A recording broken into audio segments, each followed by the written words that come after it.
Bundle of sticks. Once upon a time, an old man who was a farmer lived with his 3 sons in a village. They were lucky to be rich, but they didn't have respect as their sons kept fighting among themselves. One day, the farmer called his sons and said, "My sons, I am growing old. It's time for me to retire from my duties. But before I do, I have a competition set up for you all. The winner will receive a huge reward." The sons asked the farmer what they have too. The farmer gave each son 3 bundles of 10 sticks and asked them to break each stick. The one who breaks them the fastest will be the winner. It was an easy task. The sons broke each of the sticks into 2 pieces quickly. As soon as they finished, they started fighting again. One son said, "I won." The other son said, "How can you win when I broke all the sticks first? I won." The other one said, "No. I broke the sticks first, so I am the winner." The farmer shouted at them to stop and said that the competition was not over yet and they still had one more task to do. The farmer handed over another bundle of 10 sticks to each son. He asked them to break the entire bundle of sticks into 2 without pulling out individual sticks. They tried hard, but they could not break their bundles of sticks. The 3 sons complained that it's difficult to break the bundle of sticks, but a single stick individually can be broken easily. The farmer said, "You 3 are also like these sticks. As long as you stay united like the bundle, nobody can harm you. But if you keep fighting amongst yourselves, you are like individual sticks, easy to break." The 3 sons understood the wisdom in their father's words. Moral of the story: unity is strength. When we are united, no one can stop us.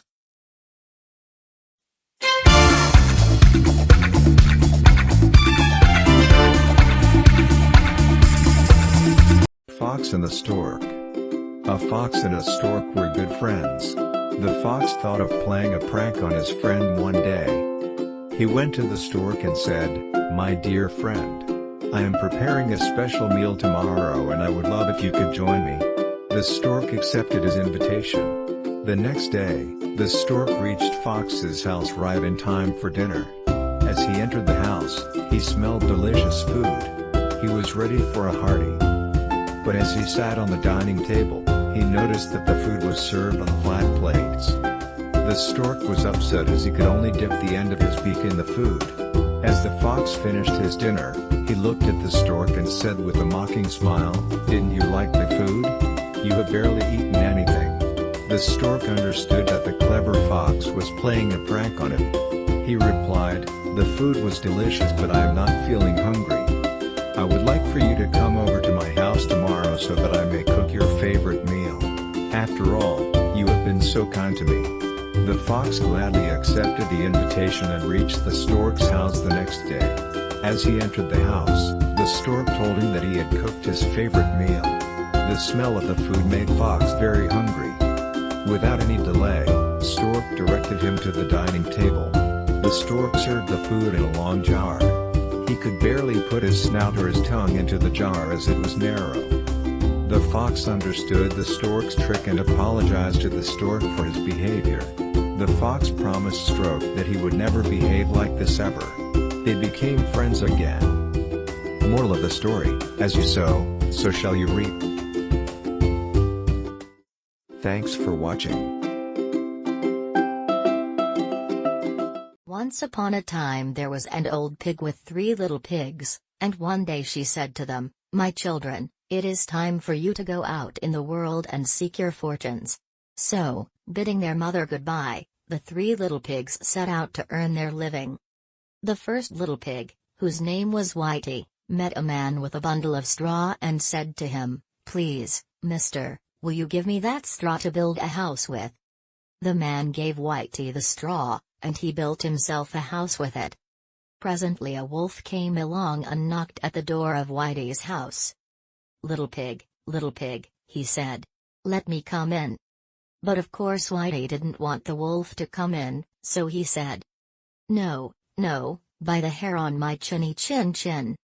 This made the wolf angry, and he said, Then I'll puff and I'll huff, and I'll blow your house in. So he puffed and he huffed and he blew the house in. And he carried poor little Whitey away to his home in the forest. The second little pig, whose name was Blackie, met a man carrying some wood, and he said to him, Please, mister, will you give me that wood to build a house with? The man gave Blackie the wood and he built himself a house with it. But along came the wolf and knocked at the door of Blackie's house. Little pig, he said. Let me come in. No, no, replied Blackie in great fright. Not by the hair on my chinny chin. Then I'll puff and I'll huff and I'll blow your house in. So the wolf puffed and he huffed and at last he blew the house in. And away he went with Blackie to his home in the forest. Now the third little pig, whose name was Brownie, met a man with a load of bricks and he said to him, Please, mister, will you give me those bricks to build a house with? The man gave him the bricks, and Brownie built himself a very snug little house with them. He had just finished his house when the wolf came along. Little pig, he said. Let me come in. No, no, by the hair on my chinny chin. Then I'll puff and I'll huff and I'll blow your house in. But though the wolf puffed and he huffed, and he huffed and he puffed, he could not blow down Brownie's house made of bricks. So he said, Little pig, I know where there is a nice field of turnips. Where? Asked Brownie. Over in Mr. Smith's field. If you will be ready tomorrow morning, I will call for you and we will go together and get some for dinner. Very well, answered Brownie. I will be ready. What time do you want to go? Around 6 o'clock, answered the wolf. Got up at 5 o'clock and went out and got the turnips and was back home before the wolf came at 6 o'clock. When the wolf found that Brownie had been to Mr. Smith's field before him, he was very angry, and wondered how he could catch him. So he said, Little pig, I know where there is a nice apple orchard. Where? Asked Brownie. Down at Merry Garden, replied the wolf. I will go with you tomorrow morning at 5 o'clock and we will get some apples.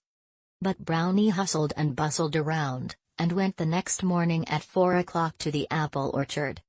This time he had farther to go and had to climb the tree, so that just as he was getting down with the apples in a basket, he saw the wolf coming. Of course he was frightened. When the wolf came up to the tree, he said to Brownie, Ah, I see you are here before me. Are they very nice apples? Yes, indeed, replied Brownie. Here, I will throw one down to you. And he threw the apple so far that while the wolf was running to pick it up, the little pig jumped down from the tree and ran home. Now the wolf was very, very angry, and he thought and finally thought of a plan to catch the little pig. Coming to his house the next morning, he said, Little pig, there is a fair in town this afternoon. Will you go? Oh, yes, replied Brownie. I will be very glad to go. What time will you want me to be ready? At 3 o'clock, said the wolf. But Brownie went off to the fair at 1 o'clock and bought a great big copper kettle. Alas! On the way home with the kettle, he saw the wolf coming up the hill. Poor little Brownie! He didn't know what to do.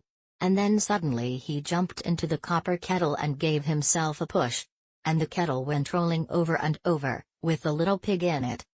When the wolf saw the kettle coming rolling toward him, he was so frightened that he turned and ran back home without going to the fair. The next day he stopped at the little pig's house and told him how frightened he had been by a great, shining thing that had rolled down the hill toward him. Then Brownie laughed, and said to the wolf, Ha! I frightened you, Mr. Wolf. I had been to the fair and bought a copper kettle, and when I saw you coming I got into it and rolled down the hill. This made the wolf so very angry that he jumped up onto the roof of the little pig's house and started to climb down the chimney. When Brownie saw this, he made a blazing fire in the fireplace and hung the copper kettle over it full of scalding water. And just as the wolf came down the chimney, the little pig pulled off the cover of the kettle and plop! Into the scalding water fell the wolf. So Brownie boiled the wolf, and then went out and rescued his two brothers, Whitey and Blackie, from the forest where the wolf had been keeping them. And they all lived happily together in the little brick house forever afterwards. Subscribe the channel.